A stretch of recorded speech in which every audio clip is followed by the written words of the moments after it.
She's My Prey by Celeste King, Episode 10. It's the final chapter, the last ring of the bell. I don't know about you, Aeroth, but this has been a wild ride. All I know is I'd like to give you a wild ride. Still thinking about our last conversation, I see. What can I say? I can't keep my mind off of you. To get an idea of what Aeroth is thinking about, check out the unabridged version of She's My Prey and any other audiobooks on this channel. Listen to ad-free chapters filled with spice and steam that YouTube just can't handle. And use discount code YouTube30 to get 30% off the whole She's My Prey series right now. Don't forget to show your support in the comments. Like and subscribe for more of this content. This is the final episode of Celeste King's She's My Prey. Or is it?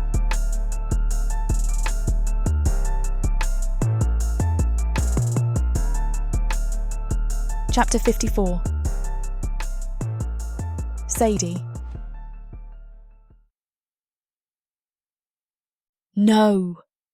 The circle explodes, blue and black flame engulfing Renem's broken body.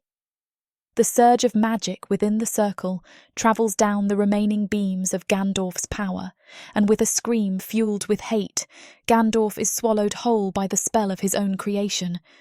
I rush toward the circle, trying to find a way in, a way to save him, but the blistering heat prevents me from getting too close. My heart feels as though it's been wrenched from my body, icy rage and scalding grief flooding me. Renem, my wearer, he's gone. The circle collapses in on itself as the flames dwindle, smoke beginning to leach into the room as the circle dissolves. The smoke stings my eyes and burns my throat, but I push through it, feeling blindly on the floor for any sign that Renem has survived the blast. I sputter and cough as I crawl on the floor, the stones searing the skin of my knees and palms in the wake of the blast. But I keep searching. Renem is invincible. He's not dead. He can't be. I won't let him. The smoke slowly disperses, and through the haze, I see a crumpled figure on the floor. Renem! I choke out, wiping at the soot collecting around my eyes. I crawl to him, bile crawling up my throat as his body comes into full view. His heart is still glowing, but the light is dimmer than I've ever seen it, flickering in and out uncontrollably. Both of his legs are bent in unnatural angles, the skin torn and bones protruding in several places. The stench of burnt hair and flesh clings to his broken body, dark blood steaming around him from the heat of the stones beneath it. Renem's skull moves slowly to look at me, his heart sputtering from the effort.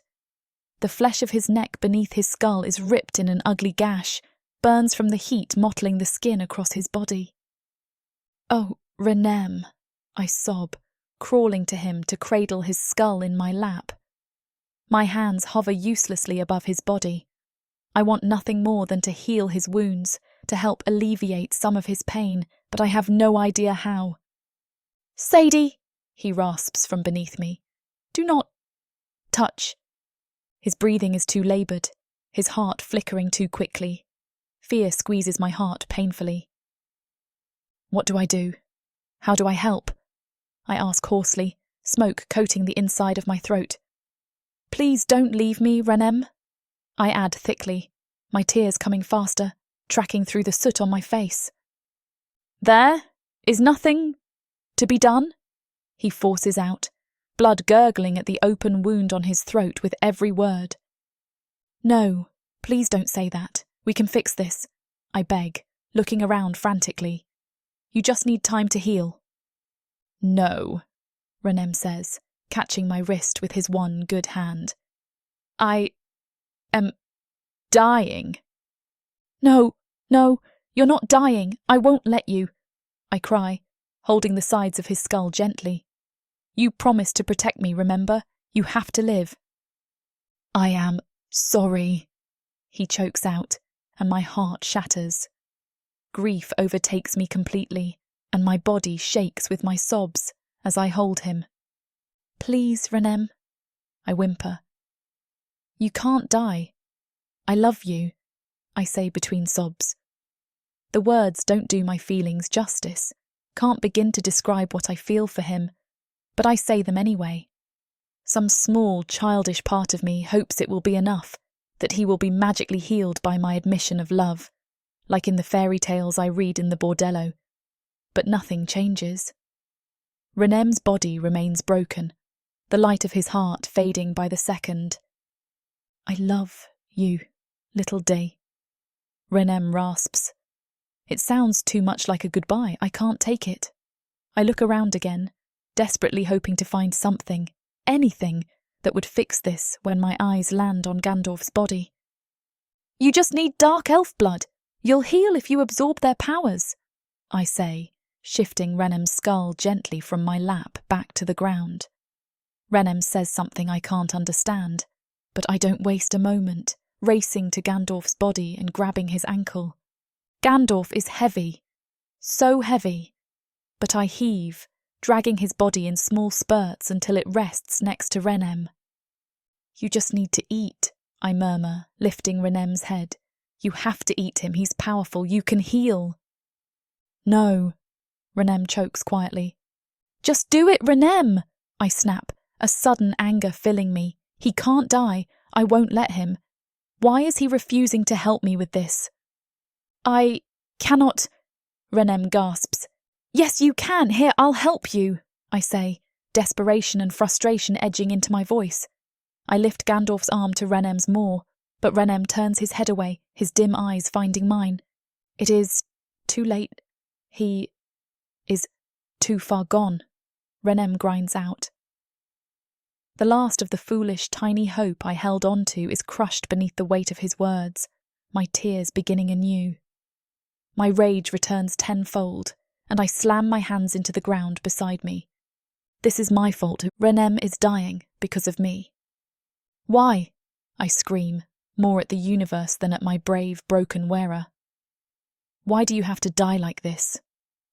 As quickly as it came, the fight leeches out of me, my anger subsiding and leaving me feeling empty and grief-stricken. I'm so sorry, I sob. There's so much I'm apologising for, but I can't seem to find any other words to try and describe just how sorry I am. I'm sorry that I didn't listen to him, sorry that I dragged him into this mess, sorry that I left in the dead of night, sorry that he's now dying because of me. A gust of air suddenly whips through the space, chasing away the last tendrils of lingering smoke. My head whips up to find the source, a cloaked figure backlit by the moonlight seeping in through the tower window. Immediately, I throw my body over Renem's, protecting him from this newest threat. No! I scream furiously at the cloaked figure. You can't have him. Leave us alone. The figure doesn't respond, instead, taking a step forward and drawing his hood back. Garrigal, I cry, relief flooding me at the sight of his grey face. The powerful dark elf smiles kindly at me and nods in response. I came as soon as I could, he says softly, closing the distance between us. Jorban and I felt Gandalf's magic stir. Jorban gave me all of the magic he could spare and sent me ahead. I lean back, easing off of Renem, and Garrigal's face falls as he sees the state of Renem's body. Please, I beg Garrigal, please help him. He's hurt. Garrigal turns an assessing eye to Renem, nodding at my words before walking around his body to place his hands on my shoulders. He gently guides me off of Renem, and while I know that Garrigal can be trusted, every cell in my body rages against the loss of Renem's warm weight. Jorban comes from a long line of orc shamans, Garrigal tells me, seeming to sense my reticence. He is very badly hurt, but I will do what I can with our combined magic. I nod wordlessly, clutching at my heart as I watch Garrigal kneel beside Renem. He lifts his hands, allowing them to hover slightly above Renem's sputtering heart, and purple magic begins to dance between his fingertips. I gasp as the magic flows like water over Renem, his wounds quivering before beginning to knit shut painstakingly slowly.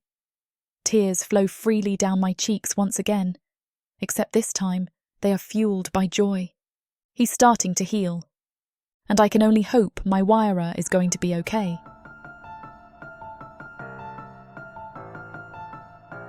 Chapter 55.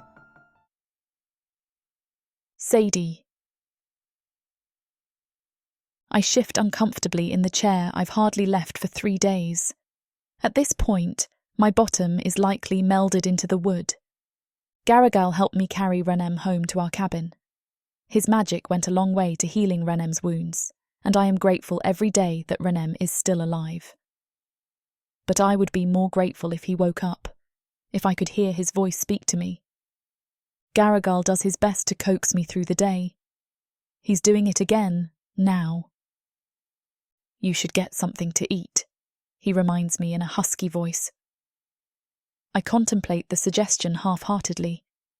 It is instantly dismissed when I notice the way his brow knits in concern when he glances at Renem's motionless form on the bed. Who can eat at a time like this? Instead, I close my eyes. They sting from lack of sleep, and the temporary break eases the discomfort. Nothing, however, can ease the pain in my heart. Except one thing. It's so soft, I nearly think I imagined it. Something rustles from the direction of the bed. I ignore it at first, assuming it is the feverish machinations of my overworked brain. It comes again, more persistent this time. My eyes fly open, and I'm already leaning toward the bed in anticipation. Renem still lies there, unmoving. My heart sinks, heavy with disappointment. I glance toward Garrigal. He has moved back to the far side of the room, staring blankly out of the window. He didn't make the noise, I realise. I study Renem again, closer this time. Is his hand in a different position than before? I almost think that it might be, but I can't help discounting the idea as wishful thinking.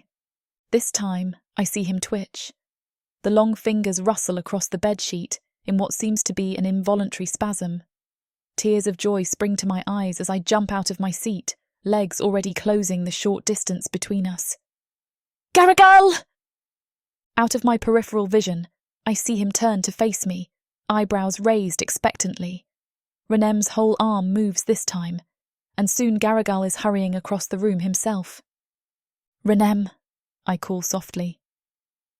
Renem, it's Sadie. I'm here, you're okay, we're home. His eyes slowly clear as the cloudiness lifts. With great effort, he rolls his head to face me. A little shriek of excitement bursts from my lips at the motion, thrilled to finally see signs of life. His movements are slow and stiff, reminding me that he is likely still in pain. I can barely control myself as I fling myself toward him on the bed, trying hard to restrain myself so that I don't jar him. Oh, Renem, I sigh happily, a few more tears leaking out. I thought I lost you. Garrigal gently urges me to make room so that he can perform a final healing spell. I force myself to scoot to the edge of the bed, unwilling to go too far. All I want is to curl up beside Renem, but I understand this is a necessary priority. I watch as the magic flows over Renem's body. Even before Garrigal is finished, Renem looks remarkably improved. The grey of his hands brightens, less sallow and dull than before. Even his horns take a whiter, healthier glow. He looks like the Renem I remember, and I have to remind myself to take it easy on him. I don't want him to strain himself too soon and jinx his recovery. I settle for pressing a happy, gentle kiss against his cheek, settling my hands across his shoulders. Are you certain you won't help us, Sadie? Garrigal asks. Your power could make all the difference in the war against the dark elves. You have seen what they are capable of and why they must be stopped. I shake my head, feeling a bit guilty. I understand his point plainly, but my heart is simply not in it. I fought my battle and faced down my enemies. Now I simply want to relish the prize in my arms. I understand, Garrigal responds gently. So be it. I'm sorry, I offer sincerely. I do almost wish I could make myself, as I will always be grateful to Garrigal for his help. The price of what he is asking is simply too great. Don't be sorry, he replies briskly. Your life should never hinge on the goals of your ancestors. You only have one, you know. It's up to each of us to decide how to use it to the fullest. He looks over Renem a final time. Nodding his head with satisfaction, he steps back from the bed. I think you'll be able to take it from here, he notes. I have other matters to tend to, so I'll be taking my leave of you now. I wish you both well. We say our fond farewells to our new friend, thanking him for all that he has done. To Garagol's surprise, I jump from the bed to throw my arms around him, whispering my gratitude in his ear. Soon we are left alone. I settle beside Renem on the bed, sitting near his waist so that I can turn to face him.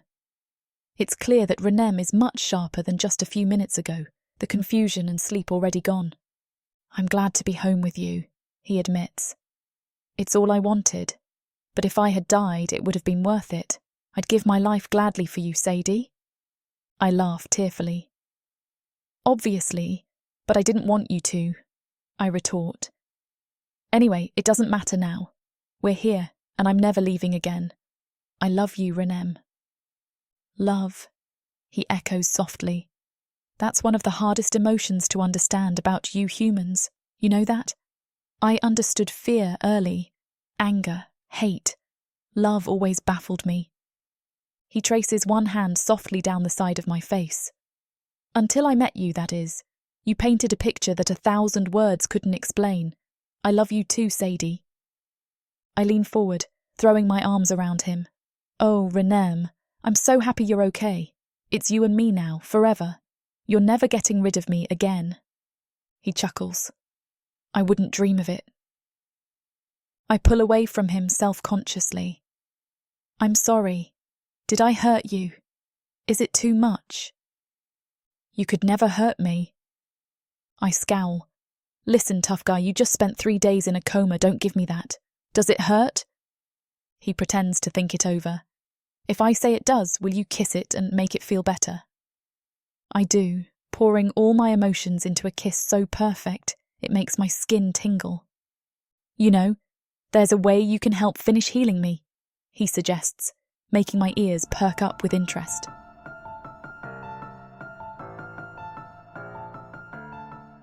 Chapter 56. Sadie. My eyes search his face, and the subtle shift of colour between his ribs alert me to why he's taking so long to continue. He's embarrassed. I cup his face, nuzzling my cheek to his, and Renem twines his hand in my hair. Tell me what I can do. Join with me, he whispers. Immediately my face flushes hot. But it's not just my face. It floods down my body, scorching through me until it settles between my thighs. He huffs, and I know he's sensed the change in my mood. The fact that he can smell my arousal only turns me on more, and I pull back to look at him. Instead of answering, I brush my lips along where his would be. While the ridge of his skull is rough and unyielding, I love it. I love the way his jaw parts as his tongue flicks against mine, and how he's so careful not to nick my skin with his sharp teeth. I break away as he digs his hand in my hip, brushing my lips along his cheekbone and down to his jaw. I press open mouth kisses along the fur, and he shudders, his hand sliding around to the back of my thigh. Tugging at me, he hooks my leg around his hip, grinding against me, and I groan. The desperation starts to build between us, and I lose myself in the moment. Without thinking better of it, I dig my teeth into his skin. I want him to feel me, and while I should be more worried about hurting him, all I can think about is making sure he is consumed by me. Sadie, he growls out, fisting my hair harder.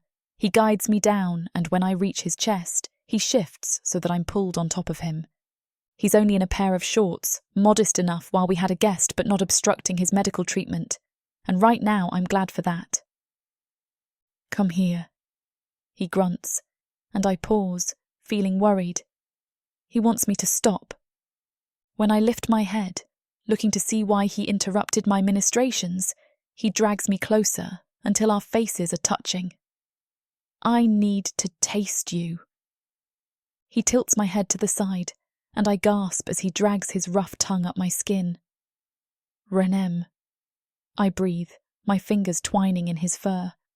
I clutch onto him as my hips roll involuntarily, and his answering growl sends a spike of excitement through me. "You taste incredible." I tilt my head more, trying to give him better access. Never did I think that I would be so turned on by someone commenting how my skin tasted, but right now, I want to hear more from Renem. I want to know everything he loves about me, especially as he learns it himself. For a moment, I remember when I first met him. How terrifying I had thought he was. But even then I found him better to be around than indoor. I could see his true heart long before I was ready to admit it to myself. And right now, I'm so glad that I finally accepted him for who he is. "I'm not going to break," I tell him, as he continues to lap at my skin. My hips circle against him, and he's growing harder underneath my center. It's driving me mad. "You don't have to be so gentle with me. I won't hurt you." I twist against his hand, my scalp stinging as he holds my hair tightly. "You want me to feel good?" He nods. "Then use your teeth. Claim me, Renem. I want to feel like I'm yours, that I give you everything you need." "Sadie, you are everything to me." He pulls me down so that our foreheads press together. "You must know that." I grind my hips against his, watching the way his jaw snaps shut.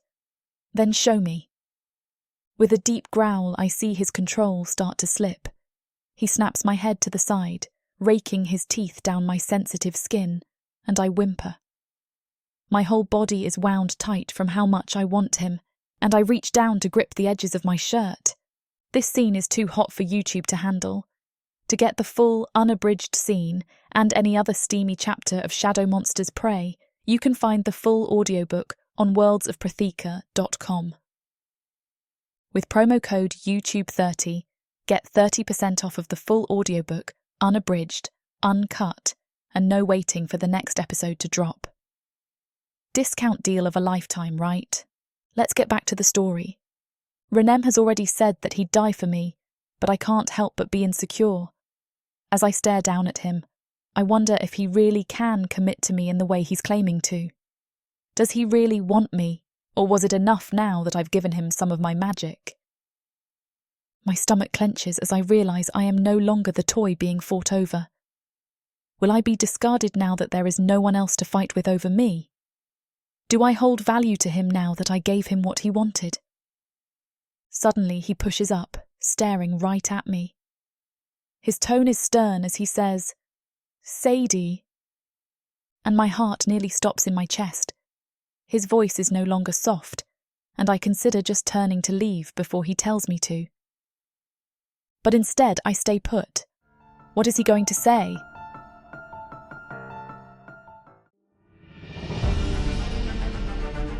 If someone had told me a month ago that I would be running for my life instead of sitting in the stuffy classroom of the bordello, preparing to be sold off to indoor, I would have laughed. The forest is not your safe space, little one. But there's no avoiding my fate. It's you. You're the one.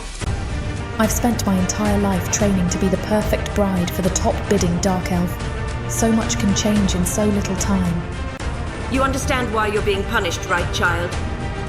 Your blood. It sings to me. Please, let me out of here. You need to learn your place. Well, what are you? Where are you taking me? Run! I'm a bringer of death. No, you're not dying. I won't let you. You won't be able to get out. Let me go, please. Sadie, I will make you mine.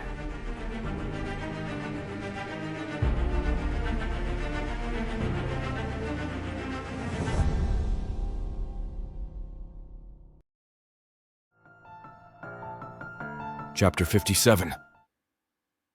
Renem. I can tell the moment something takes over Sadie's mind.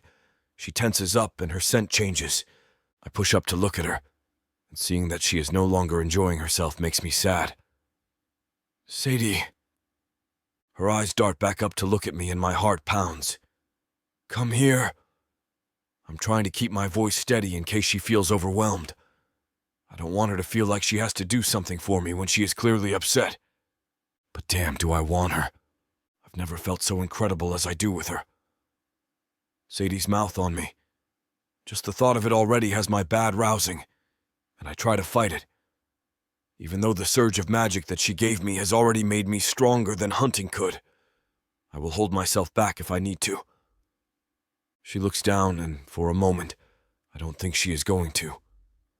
I hope she isn't upset with me. I know that she has been through a lot, and she has every right to be worried about what else can be out there. I just don't want her to worry. Sadie starts to crawl up my body, and I lean back, cupping her face as she hovers over me. Her hips hover just above me, but I can feel her heat. It makes it impossible to deny my body at that point, and I have to shift my hips back against the bed to keep from grinding against her. "I will protect you," I whisper, "no matter what. There is no black magic out there, no elves to worry about. But you have to know that no matter what, I will always keep you safe." She melts against me, and I clench my jaw tight. "You aren't mad at me?" I bark out a laugh. I can barely think straight right now, but I do manage to rumble out, "Why would I be mad at you? Because I am the reason you got hurt." "Sadie, no." I shake my head at her. "You are not the reason. I chose to do that for you. I chose you, and I always will." Sighing, I try to show her that I care about her, wanting to give her what she needs. "Let's get dressed." Her eyebrows pinch together, and her mouth turns down. Excitement spikes in my chest. "Unless you don't want to. What do you want?" Her gaze darts down to my mouth and back up, and her voice is so damn enticing that I don't catch the growl until it's past my teeth. "You." Her cheeks turn pink, and it's so cute that I do let my hips drive up into her. She gasps softly, tugging her bottom lip between her teeth, and she nods. "I want you too." "Then take me." To get the full, uncut scene, go to worldsofprotheka.com, as it's too steamy to put on the air. Worldsofprotheka.com is where you can find the complete audiobook and countless others with all the dirty details intact. Even better, you can get these stories at a 30% discount with promo code YouTube30. Now let's get back to the story. "That was life-changing," she gasps. I chuckle. "It was." I breathe her in deeply. "I love you, Sadie." She turns to kiss me on the side of my skull. "I love you too." "I will love you forever." My heart is pounding, and not because of what we just did. "If you want that." She pushes against my chest, and I lean up to look at her. "What do you mean? Actually forever?" I nod slowly. "I can tie you to me. You can live forever with me." Her lips part, and I quickly add, "Or I can live a human lifespan with you. I just want you for all my days, no matter how many." Sadie strokes my face, and her voice is so soft. "I want forever with you, Renem." "As my mate?" She nods. "As your mate, your one love, your everything." Our lips crush together as I'm overwhelmed with emotion. If I could cry, I probably would be right now. "I want nothing more than that," I murmur against her lips. "We'll tie your soul to mine then." Suddenly, she pulls back from me, looking at me with an intense gaze. "But first, I need your help with something." My heart pounds. What could it be? Chapter 58. Sadie. "Wait!" I hiss at Renem. He is already preparing to unleash the magic he gained from consuming a few dark elves. I stare at him in shock, realizing perhaps I didn't explain my plan clearly enough, and hurry to grab his arm. He pauses as I request, waiting patiently for direction. "I thought we were destroying the bordello." "We are," I agree, "but not with the girls still inside." "Oh." He appears to be thinking this over. "Okay." I try hard to contain my sigh. I love Renem more than anything, but sometimes it can be frustrating to have to explain such ordinary human emotions and motivations to him. When I told him I wanted to burn down the bordello and get revenge on Madame Fleur, I didn't think I had to specify that I wanted to take the girls out of the way first. He leads the way toward the door of the bordello, his hands ready to cast another spell He looks at me expectantly. I give him a nod of confirmation. Bam! Just like that, he blasts the door open. The hinges pop, warping the frame so that the latch no longer holds. He leans his shoulder against the door, but it gives easily with just a little pushing now. With the path clear, he takes a step back to let me go first. I smile gratefully, happy that he's giving me room to do what I find necessary. This is something I need to do. Renem may not understand emotions, but he does seem to understand the importance of this. I march inside, Renem following close behind to act as my backup. He hides just behind the doorway as we have discussed, waiting until I can prepare the others. The girls have already begun to gather at the commotion, streaming out from various rooms in the house. Sadie! Annika gasps when she sees me. We thought you had died when Indoors Manor was attacked. Where is Madame Fleur? They all blink, looking at each other, and finally Fana speaks up. Well, she didn't make it out of the manor. That strikes me hard, as she is the only parent I ever knew, even if she was terrible. Oh! The girls are gathering around me, surrounding me on all sides as they talk over each other. Annika pushes her way closer to throw her arms around me. I hug her tightly. I missed you, I admit. Come stay with us. What? She asks in confusion. I wave a hand, signalling for the girls to be quiet. When they are, I explain myself. The wearer who you saw kidnap me wasn't attacking me, or killing me. We are mated. His name is Renem, and he loves me very much. He's here right now, and he won't hurt you. I gesture. He comes out, moving much slower than his normal pace as I coached him. The girls gasp in surprise, and I see a few of their jaws twitch as if to swallow a scream, but they show remarkable restraint. He won't hurt you. You're free now. They don't rejoice like I had expected. Instead, they look to each other and shift uncomfortably. You all need to get out. We're here to burn this monstrosity down. What? Louisa gasps. Where will we go? Anywhere you want, I reply impatiently. But we don't have anywhere else, Louisa insists. Fana nods beside her, looking confused. You're free, I explode. You can go anywhere. Flora's brow wrinkles in confusion, staring at me with wide, sad eyes. We don't know how to be free, she admits. I sigh, meeting Renem's gaze. We hold a wordless conversation as I try to figure out what to do now, but slowly the truth of their words begin to sink in. It's true. They've lived here their whole lives. They don't know where else to go or what else to do. They don't know how to be free. I want out of the bordella, Annika tells me. But these girls need guidance. I want to come with you, but after I help them. I look around at all the girls. We will leave the bordello then, but only as a building for you to live in until you find new homes. Not as a training house. I guess you can stay here if you're sure? I ask uncertainly. Louisa and Flora link arms, looking at each other. Simultaneously, they take a step back, as if to demonstrate their loyalty to his wretched place. I notice that Monica is nowhere in sight. I suppose she must have died that night in the manor. If she was here, she'd probably be calling out orders for Louisa and Flora. Fana? Gigi? I ask. She looks between me, Renem, and Madame Fleur, considering. Are you happy out there? She finally asks. Oh, very much, I assure her. Okay, then I'm ready to try.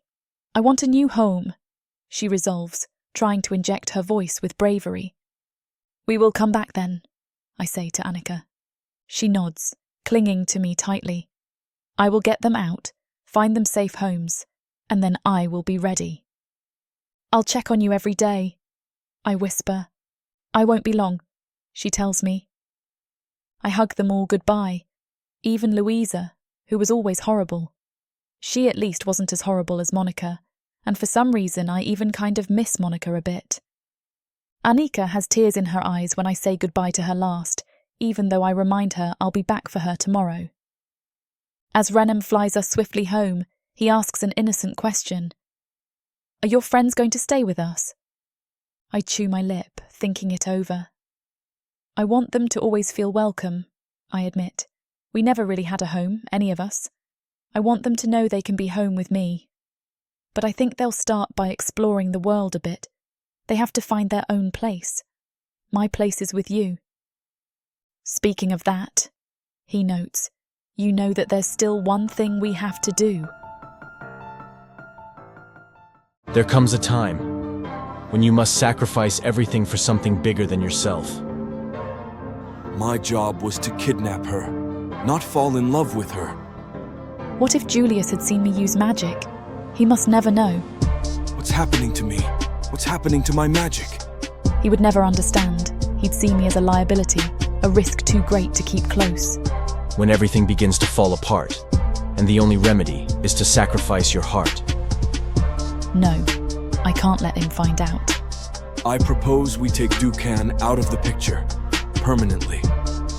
Please, don't do this. You will never escape me. I can try. You will fail. And that time is now. Savannah, run!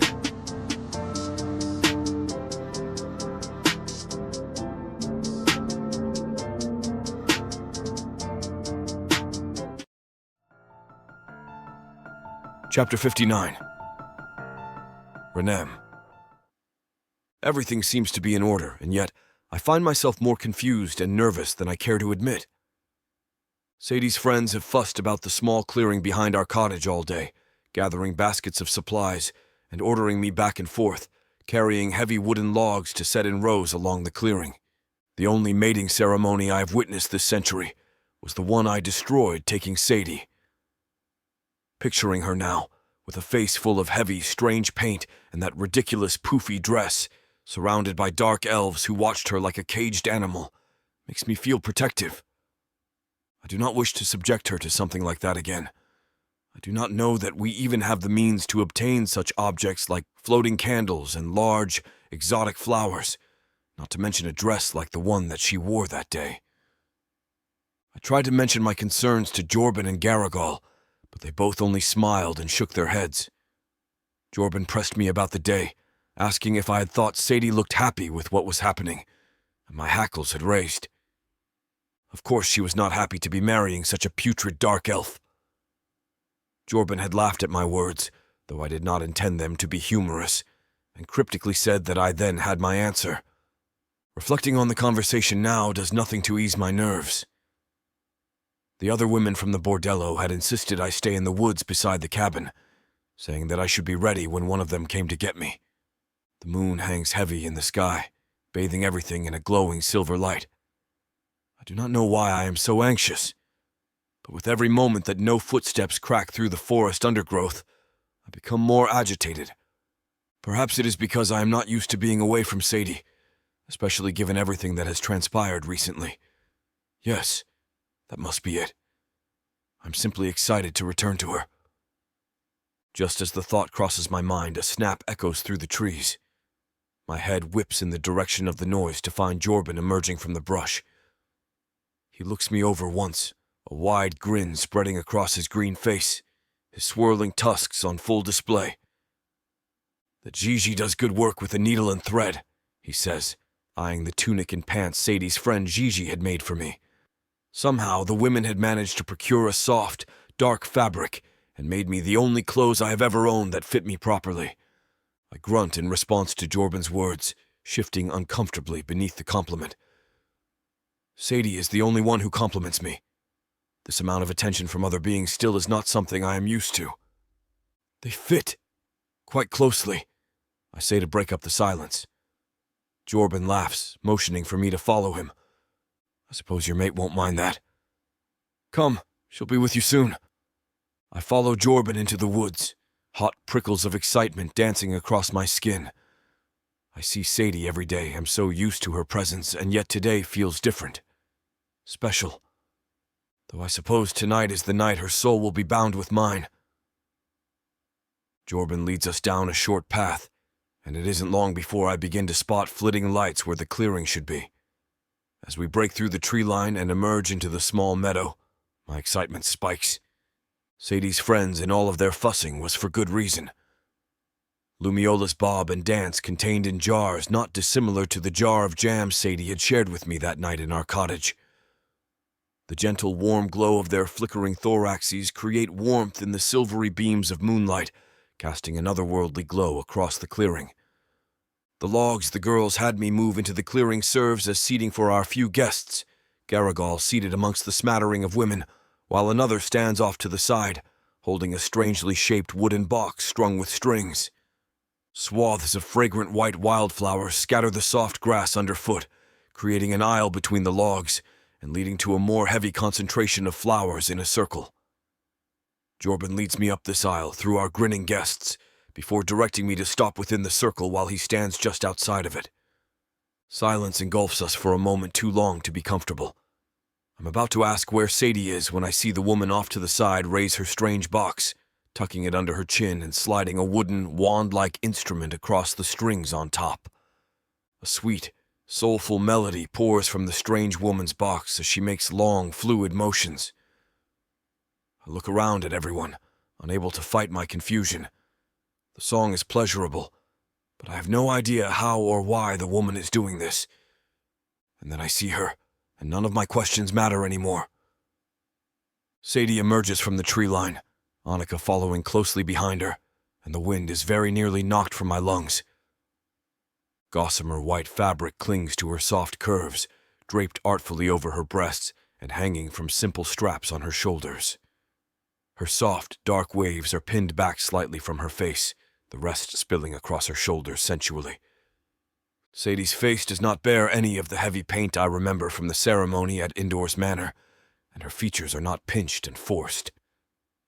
No, my little Day looks nothing short of ethereal as she strides toward me, her blue eyes sparkling in the dim light, and an easy, excited smile tilting her full lips. The music pouring from the woman's strange box reaches a crescendo as Sadie comes to a halt before me, and it suddenly makes sense that there would be music played at a moment like this, although no melody could ever hope to achieve the beauty of the woman standing in front of me. It takes me a moment to realize Jorben is speaking, too lost in Sadie and the feeling of her small, warm hand as I take it in mind to register anything around me. Sadie, you may take your vows. Sadie clears her throat, breaking my gaze for the first time to glance at Jorben before looking back at me, opening her mouth to speak. I love you, Renem. You are my other half, in every way. The darkness to my light, the calm to my frenzy, the simple to my complicated. I never knew what love was, before I found you, what it could be. Today, I offer you my soul, knowing that there is no one I trust more with it. You are my protector, my friend, my lover. Although tonight is the night I officially bind my soul to you, I hope that you know that you have held it, along with my heart, long before this moment. A burst of yellow and white light brightens between us at her words, and Sadie giggles, glancing down at my heart. I take it you liked my vows, she whispers as she leans forward. I nod, incapable of words, my throat tight as I look down at my little Day. I do not know how I am supposed to convey my feelings for her as eloquently as she has conveyed hers for me, but I will try. Renem, you may take your vows, Jorben says, looking to me. I suck in a deep breath, trying to get a grip on myself, before focusing on Sadie once again. I wish nothing more than to know you, in all of your forms, I start, my nerves beginning to ebb away as I hold Sadie's gaze. I hope to find the wisdom to see you as you are, and to love you as you deserve to be loved. I have promised to protect you, and I will do that from now until oblivion. I will give you that which is mine to give, and all that you could think to ask for. I vow to you my living and my dying, each equally in your care. Forever will never be long enough with you, little Day. Tears swim in Sadie's eyes as I finish, and if it weren't for the wobbly, joyful smile on her lips, I might be worried that I have upset her. Garrigal stands from his place in the crowd and walks to stand opposite of Jorben on the edges of our circle of flowers, The two males raise their hands as if to cup the full moon between them, chanting a rhythmic incantation together.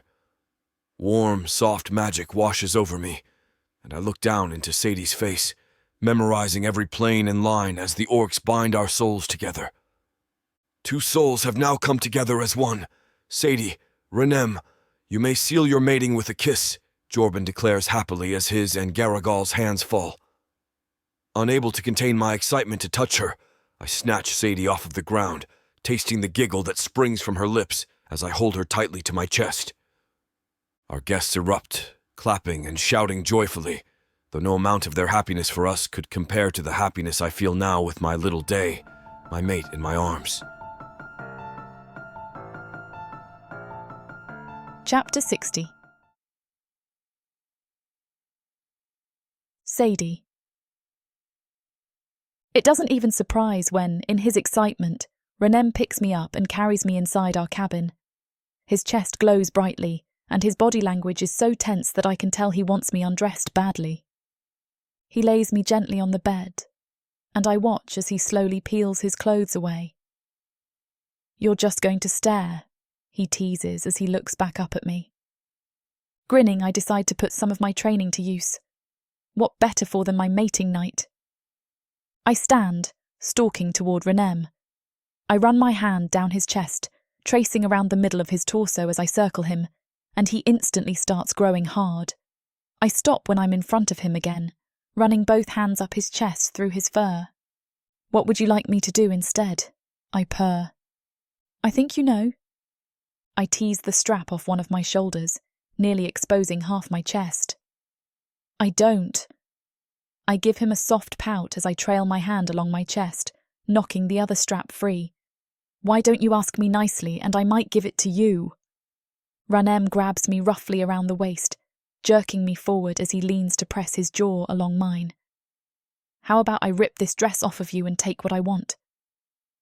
A shiver runs through me at the deep timbre of his voice, and a part of me wants him to. But I'm partial to the dress, so I reach behind my back, loosening the ties until it slides down my form and pulls around my feet. Unfortunately, YouTube won't allow us to put something so passionate on the air. But if you want the rest of this scene, and all of the naughty bits left untouched, find the full audiobook on worldsofprotheka.com. Get 30% off on this and all other digital products by using the discount code YouTube30 at checkout. We have a library of unabridged content just waiting to be read by you. Shall we pick up where we left off? Orcs. Gargoyles. Vampires. Ice monsters. Demons of the dark. These beasts seek war, destruction, and power. And there's only one thing that can tame them. Love. This is your chance to get the uncut and unabridged audiobook bundle. No detail is spared. Use discount code YouTube30 for an additional 30% off of the already discounted price. Go to worldsofprotheka.com. Get access to countless audiobooks and discounted bundles where I talk you through every last scene. Protheka's magic is eternal. Audio bundles will make it immersive. 61. Annika. It's funny how different a building looks when it's empty. What was once a torturous classroom is now a barren sitting room. What was a prison to be locked in has become a vacant bedroom. Everywhere I look, I see memories, but they are ghosts of the past. There is no threat lurking about the hallways, and yet I still feel uneasy as I walk them. Almost all the girls have left the bordello. They found camps, jobs, or cities to go to. Many are being reunited with families they never wanted to part with. And while I have my own aspirations, I stayed here. I'm not sure what it is, but I couldn't leave. I was never really a leader here, nor one that the girls would go to when they needed something. But I still feel protective of the others. A shared traumatic experience will do that, I guess. Laughter spills out of one of the rooms, and my stomach twists. It's an old reflex to not make too much noise. To draw attention was to be punished around here, and I still have the urge to rush forward and hush the girls. But I don't, of course. They deserve to be happy. even if I'm too tense to understand how to do that. Kidding me, a duke? I pause in the doorway, leaning against the frame and watching as Gigi and Fana as they finish packing. Fana is staring at Gigi, shocked, and I don't know what was said to elicit such a response. Do you want to come? Fana's back is to me, but I can hear the smile in her tone. No. Though Gigi sounds disappointed, I'm going to find my sister. Fana sighs as she finishes packing what little she has. She slings the old bag over her shoulder. Shall we leave together? There isn't a better way to go. Gigi hops off the bed, spotting me. Hey, Annika! I owe them a half wave and a small smile. You're on your way? They exchange a glance, and Fana looks at me nervously. We can wait until you are ready to go. I shake my head. I wanted to see you both off safely. And who will make sure you make it out okay? I smirk.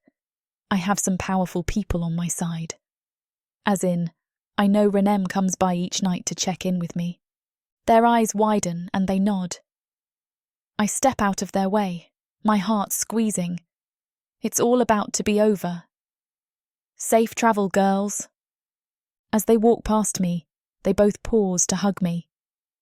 I hope that they do find their families, and I watch as they go out the door. The sun is drifting toward the horizon, but they have a few hours of sunlight to get back into the better parts of the city. I don't know what will become of the bordello once we are gone. I can't help but want to leave it in its best shape, to show that while tragedies happen, we can overcome them. This manor could be beautifully plain, not a nightmare waiting to happen. I start on the upper floors, making sure there is nothing of value left behind and tidying up as I go. By the time I reach the main floor, the sun has gone down and the moon is starting to trek across the sky. Tomorrow is going to be a long day and I should go to bed.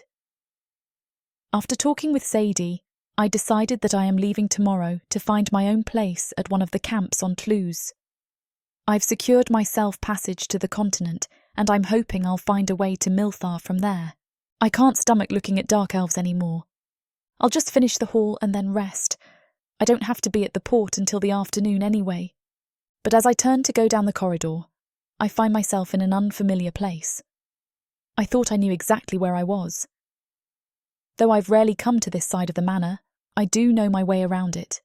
Or maybe I don't. I go to the window on the far wall to peer outside, trying to orient myself. I should be facing south, but I'm looking north. I don't understand. And I become even more confused when I turn around to find myself in a private library I've never seen before. Am I even in the bordello still? And how did I get here? I start walking around the perimeter of the room, trying to understand why I'm here. There are shelves of books with names I don't understand, and on the wall opposite of the window, there are weird drawings. Pausing, I examine them. I don't recall having learned them, and yet they are familiar to me somehow. Without thought, I reach up to touch them, and maybe it's the shift of the moon behind me, but they seem to glow. Heat swirls in my stomach as my eyes scan over the drawings, and a low hum fills my ears. It takes me a few seconds to finally realise that the low hum is me. Words have started to fly off the tip of my tongue, though they aren't ones I should know. I can't place what any of it means, but I can't stop the words from flying out of my mouth. The heat within me burns hotter, and my vision starts to blur. I should be freaking out and trying to get away from this wall, but instead, I feel like I'm being lulled to sleep. Suddenly, my eyes snap open. I'm standing in the middle of the forest, somewhere I don't recognise, with no recollection of having left that room, the one I also have no recollection of entering. And what's even weirder is it's bright. The sun is high above me, and the forest around me is alive, like today is any other normal day. My stomach clenches as I try to dig through my memories, but nothing comes. I don't understand. Where am I? And how did I get here?